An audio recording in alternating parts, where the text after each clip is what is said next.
સુરત સારોલી પોલીસે no drugs in Surat city અભિયાન અંતર્ગત મોટી કાર્યવાહી હાથ ધરી છે। નિયોલ ચેકપોસ્ટ પાસે 93 ગ્રામ અફીણના જથ્થા સાથે એક આરોપીની ધરપકડ કરી પોલીસે કુલ 56,500 રૂપિયાનો મુદ્દામાલ જપ્ત કર્યો છે।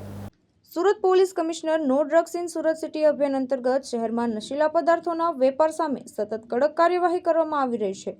તે દરમિયાન સારોલી પોલીસને મળેલી બાતમીના આધારે નિયોલ ચેકપોસ્ટ પાસે વોચ ગોઠવવામાં આવી હતી।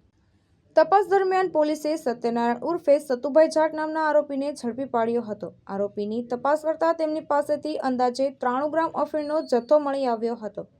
પોલીસે આરોપી પાસેથી 46,500 રૂપિયાનું અફીણ તેમજ મોબાઈલ ફોન મળી કુલ 56,500 રૂપિયાનો મુદ્દામાલ જપ્ત કર્યો છે। પ્રાથમિક તપાસમાં સામે આવ્યું છે કે અફીણનો જથ્થો રાજસ્થાનથી સપ્લાય કરવામાં આવ્યો હતો। આ મામલે રાજસ્થાનના છગનલાલ જાટ નામના અન્ય એક ઈસમને પોલીસે વોન્ટેડ જાહેર કર્યો છે।